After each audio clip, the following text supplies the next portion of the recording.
আমি নিজ চোখে দেখছি একটা লোক সিমেন্টের বস্তা নামাইতেছে। এটা আমি কয়েকবারই বলছি এই কথাটা, আমার এত মায়া লাগছে। সিমেন্টের বস্তা নামাইতেছে, যে প্রতিটা বস্তা নামাইতে গেলে ট্রাকের থেকে গোডাউনে এই পিঠটা আপনার বাঁকা হইয়া যায়, এরপরে বস্তাটা এখানে লয় 50 কেজিওয়ালা বস্তা। এইভাবে সে নিয়া আপনার গোডাউনে থুইছে। 60 টাকা বা 8 টাকা বা সর্বোচ্চ 10 টাকা এক বস্তা সিমেন্ট যদি ট্রাকের থেকে ওই গোডাউনে থয়, তাইলে 50টা বস্তা এই বেচারা যদি নিয়ে থাকে। আমি তাকাইয়া দেখছি একটা বস্তা ফালাইবার পরেই এই ছোট্ট একটা গামছা কোমরের থেকে খুললে এটা দিয়ে ঘাম, তার শরীরটা ঘামগুলো মুছতেছে। এই মুছতে মুছতে আবার আরেক বস্তা নিছে। এইভাবে 50 বার হয়তো তার ঘামে ঝরছে। এভাবে 50 বার তার কোমরটা বাঁকা হয়ে গেছে, পিঠটা বাঁকা হয়ে গেছে। বিনিময়ে হয়তো 500টা টাকা পাইছে, 10 টাকা করে। তাইলে এই 10-500 টাকার থেকে তোমারে বাবা আপন সন্তানের হাতে 200টা টাকা হাতে দিছে। আর এই জানোয়ার এই ঘামে ধরা টাকার 200 টাকা দিয়া মোবাইলে উলঙ্গ ছবি দেখতেছে। এ কত বড় নিকৃষ্ট জানোয়ার! এই মানুষ নামের কত বড় কলঙ্ক! এ বাবার কত বড় নাফরমান সন্তান!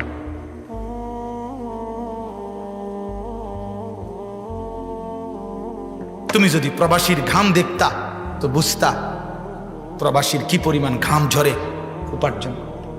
আমি তো দেখছি সৌদি আরবে প্রতিবারেই হজ উমরায় গেলে আমি তো প্রবাসীদের রুমে রুমে যাই। প্রবাসীদের সাথে আমার বহুত সম্পর্ক, আলহামদুলিল্লাহ। প্রবাসী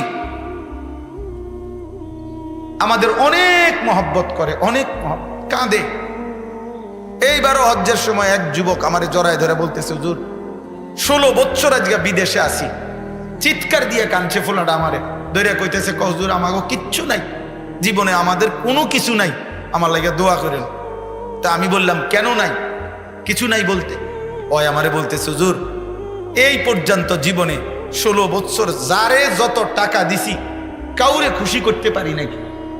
যতই দিছি হুজুর কয় আরো দিতে পারতো। দিছি 10,000, কতে একটা বিদেশ তাইতে ইচ্ছা করলে 20,000 দিতে পারতো। বুঝেন নাই কথাটা? কাউরে খুশি করতে পারি নাই। সবাইরে কথা হইলো এটা, আমি প্রবাসীর কাছে আরো টাকা আছে, আমার সব দিয়ে লাইছি হুজুর, আমি কাউরে খুশি করতে পারি নাই। আমার এত মায়া লাগছে। আহা, এই টাকা দিয়ে তো তোমাদেরকে পাঠায় বাবা, সেখান দিয়েই তুমি নারী দেখো, ছবি দেখো। এই প্রবাসীর রক্ত পানি করা ঘামের এই পবিত্র টাকা তার স্ত্রী, যাদের বেহায়া নারী বাজারে বাজারে ঘুরে। হায় নারী, এই বোন, তুমি তোমার স্বামীর উপরে অনেক বড় জুলুম করলা। তুমি জানো না তোমার বিদেশি স্বামীর একটা একটা টাকার পিছনে কত ঘাম আছে, অনেক ঘাম মিশে আছে, অনেক কষ্ট মিশে। লোকটা কোনোদিন নিজের, কেউ তারে যে একটু রান্না করে দিবে, কেউ তারে 1 কাপ চা বানায় দিবে, আপন জন তো নাই। নিজের জামা নিজে ধোয়। আমি এই দিনও কাতারে আমার এক মহব্বতের ছেলের লগে আমি ভিডিও কলে কথা বলছি, আমার এক প্রবাসী। আমি দেখলাম এই একটা রুমের মধ্যে 4টা খাট, ছোট্ট একটা রুম, প্রত্যেক খাটের মধ্যে 2 জন মানুষ, মানে নিচে একজন শুয়ে রয়েছে, উর্ফে একজন হুজুর, এই 8 জন। বাচ্চার মতো ওই বেটা শুয়ে রয়েছে, ওখানে বইয়া আমার দিকে চাইয়া রয়েছে। আমি বললাম, উনি কি তা? হুজুর আমার লগে থাকে, উনিও প্রবাসী। আহা, মায়া লাগছে। মানে আলগা জায়গা নাই, এক খাটে 2 জন ঘুমায়, নিচে একজন, উর্ফে একজন। এত কষ্ট করে কাটায়, এটা কি জীবন? দেশে এটা কল্পনা করা যায়? অথচ তার টাকার মধ্যে তার ফ্যামিলি 12,000 টাকা দিয়ে শহরের বাসায় ভাড়া থাকে। হাতের ফুতে জমিদার, তার আড়ার স্টাইল দেখলে বোঝা যায় তার আব্বা হইল আটলান্টিক মহাসাগরের মালিক। হিমালয় পর্বত তার বাপের। তার হাঁটা দেখলে মনে মুসলমানের যুব সমাজের বিরুদ্ধে লাগছে যে এদেরকে প্রেম, ভালোবাসা, নারী, ছবি, অস্থি দৃশ্য, এদের শরীরের ফ্যাশন, রূপচর্চা, কাপড়, পোশাক, এই সামান্য বিষয়ের উপরে লাগাইয়া একটা চটপটি খাইতে গেছে 3 ঘন্টা নাই, 1 প্লেট চটপটি খাইছে। কিছু এতক্ষণ ধরে চটপটি খাইছে। একজন মুসলমানের 3 ঘন্টা কোনো মূল্য নাই। 10 ঘন্টা, বিকাল 3টায় বের হইছে, রাতের 11টা বাজে ঘরে ফিরছো তোমরা। 8 ঘন্টা পরে যদি জিজ্ঞাসা করা হয় নওজোয়ান কি করছো এতক্ষণ, ঘুরছি। মুসলমান 8 ঘন্টা এভাবে ঘুরে, অথচ 8 ঘন্টা প্রতিদিন ডিউটি করে কত মানুষ উপার্জন করে। অসংখ্য মানুষের চাকরির ডিউটি কয় ঘন্টা? 8 ঘন্টা ডিউটি করলে উপার্জন হয়, বেতন হয়। 8 ঘন্টা মাটি কাটতা, 8 ঘন্টা সিএনজি চালাইতা, 8 ঘন্টা মাটি কাটো, 8 ঘন্টা সিরা ভাজো, তাইলেও তো ভালো ছিল, সিরা বেচতে পারতা। 8 ঘন্টা মুড়ি ভাজো, তো মুড়ি বেচতে পারতা। একটা কিছু করো, দুনিয়ার জন্য কিছু করো। তোমারও তো দরকার, আগামী দিনে টাকা পয়সা দরকার, তো দুনিয়ার উপার্জন করো, আখিরাতের ফিকিরও করো। আল্লাহ তোমাদেরকে হেফাজত করেন। প্রিয় ভাই, রাগ করে বলি নাই, তোমার প্রতি নারাজ তো না আমি।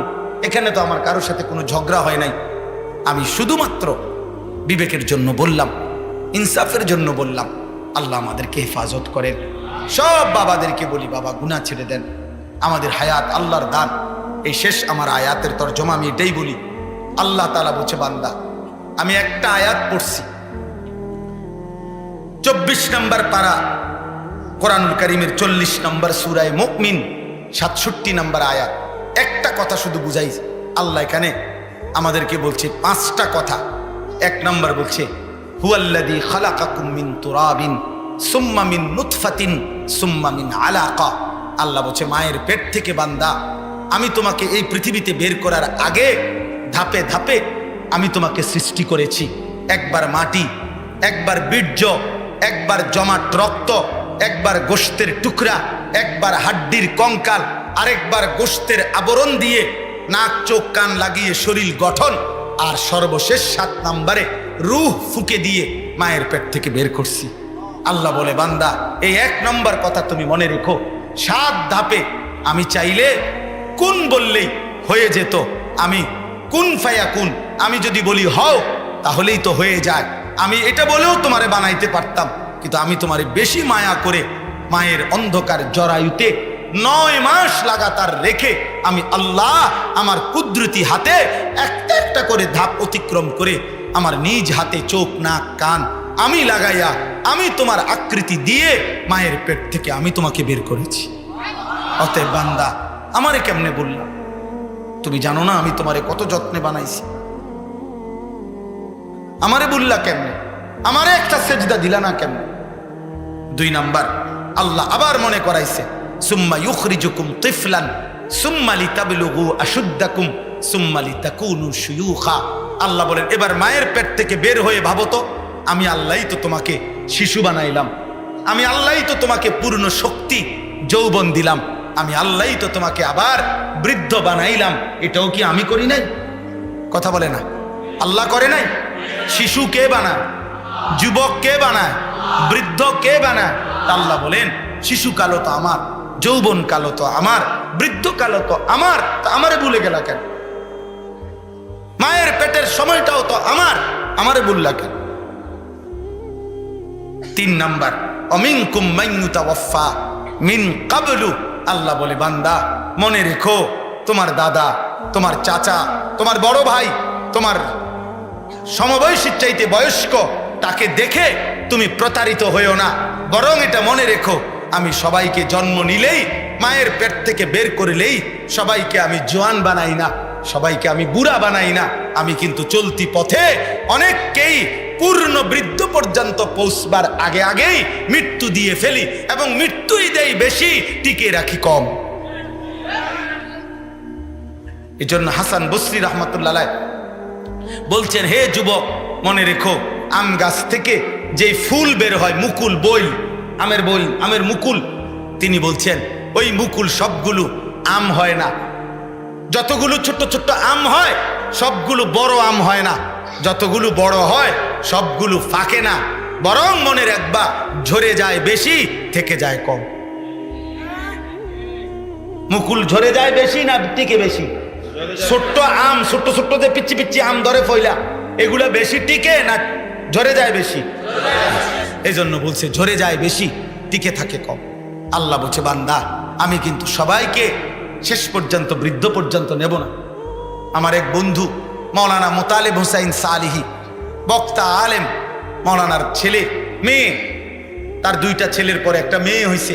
আজকে 1 মাস অসুস্থ ছিল, নতুন 1 মাসের বাচ্চা। গতকালকে রাত্রে 10টা বাজে নিঃশ্বাস আটকায়া বাচ্চাটা মারা গেছে। আজকে সকাল 11টা, সাড়ে 11টা বাজে দাফন হয়েছে। অনেক কাঁদতেছে যে ঢাকা হসপিটালে ছিল। রাত্রে 12:30, 1টা বাজে যখন আমারে কথা বলতেছে, কাঁদতেছে আর বলতেছে আমার সন্তান আমার কোলে। এত ছোট বাচ্চা, তোর অ্যাম্বুলেন্সে আনার দরকার নাই, ওই যে আমার সন্তান আমার কোলে আমার দিকে তাকায় আছে। তাইলে বাপ আল্লাহ বলছে বান্দা অহংকার করো না বান্দা, আমি যখন তখন মৃত্যু দিয়ে ফেলব। কাজেই মৃত্যু আসলে আর আমলের সুযোগ হবে না, হায়াত না পেলে আর আমলের সুযোগ হবে। কাজে আজই নামাজ পড়ো, বলো ইনশাআল্লাহ। সর্বশেষ আল্লাহ বলেন ওয়ালিতাবলুগু আজালাম মুসাম্মা ওয়ালাআল্লাকুম তাকিলুন। আল্লাহ বলেন আমি কিন্তু কাউকেই অনির্দিষ্ট, অকালে, অসময়ে মৃত্যু দেই না, কিন্তু আমি প্রত্যেকের জন্য হায়াত নির্ধারণ করে রেখেছি। ওই নির্ধারিত সময় পর্যন্ত পৌঁছাইয়েই আমি মৃত্যু দিয়ে থাকি। অতএব কেউ অকালে মরে না, নির্দিষ্ট সময় মরে। কখন মরে বলে না? নির্দিষ্ট সময়। বলে আল্লাকুম তাকিলুন। আল্লাহ বলে এই যে আমি মায়ের পেট থেকে 7 ধাপ, দুনিয়াতে একবার শিশু, একবার যুবক, একবার বৃদ্ধ, আবার কাউকে হায়াত দেই, কাউকে মৃত্যু দেই, কাউকে হাসাই, কাউকে কাঁদাই, কাউকে সুখ দেই, কাউকে দুঃখ দেই, কাউকে সুস্থ রাখি, কাউকে অসুস্থ বানাই। এই সবটা আমি কেন করি? যেন তুমি বুঝতে পারো প্রত্যেকেই যে তোমার কোনো ক্ষমতা নাই, মূলত আমায় আল্লাহর ক্ষমতা। অতএব ইনসাফের দাবি, আকলের দাবি, বিবেকের দাবি, যুক্তির দাবি, বাস্তবতার দাবি আমার দেহ, আমার শরীর, আমার শৈশব, আমার যৌবন, আমার বৃদ্ধ, আমার রাত, আমার সুখ, আমার দুঃখ, আমার আনন্দ, আমার বেদনা, আমার সুস্থ থাকা, আমার অসুস্থ, আমার নিঃশ্বাস, আমার হাতের নড়াচড়া, আমার বিন্দু বিন্দু নড়াচড়া, জীবনের প্রতিটা স্পন্দন আমার আল্লাহর হাতে। অতএব ইনসাফের দাবি আল্লাহরই ইবাদত করা, আল্লাহরই গোলামি। এটাই আল্লাহ বলছে। তুমি যেন বুঝতে পারো যে আমি আমার ইবাদতই করা উচিত, কারণ তোমার তো কিচ্ছু না বান্দা, সবটা তো আমার। তাহলে আমারে অবমূল্যায়ন করছো কেন? আমার কথার নাফরমানি করছো কেন? আল্লাহ আমাদের সমস্ত কিশোর নওজোয়ানকে হেফাজত করেন। বয়স্ক বাবারা গুনাহ ছেড়ে দেন, পর্দার আড়ালের মা বোন গুনাহ ছেড়ে দেন, 5 ওয়াক্ত নামাজে অভ্যস্ত হন। এবার আমার শেষ কথা হলো, যাদের বয়স 30 এর নিচে, 30 বছরের নিচে যাদের বয়স, তোমরা হাত উঠাও, হাত উঠাও ভাই। 30 বছরের নিচে, মাশাআল্লাহ, সবই তো মাশাআল্লাহ, ইনশাআল্লাহ আগামীর পৃথিবী ইসলামের পৃথিবী, ইনশাআল্লাহ আগামীর পৃথিবী ইসলামের পৃথিবী, ইনশাআল্লাহ ইনশাআল্লাহ। আমার ওসিয়ত তোমাদের প্রতি, প্রিয় ভাই, আমার ছেলেরা, আমার সন্তান, আমার 2টা কথা আমার শেষ। 1, চোখ হেফাজত কইরো, নারী দেখো না, অশ্লীল ছবি দেখো না। নারীর চাহিদা তোমার আল্লাহ দিছে, বিবাহের মাধ্যমে পবিত্র এক নারী মিলিয়ে আল্লাহ তোমার চাহিদা পূরণ করে দেবে ইনশাআল্লাহ। তুমি নষ্ট হইও না, তুমি চরিত্রহীন হইও না, তুমি লম্পট হইও না। আর 2 নাম্বার হলো ফজরের নামাজ জামাতে পড়ো, ইনশাআল্লাহ তোমার জীবন সুন্দর হবে, আখলাক সুন্দর হবে, চেহারা সুন্দর হবে, বাকি 4 ওয়াক্ত নামাজ সহ তোমার জীবন নুরানি হয়ে যাবে।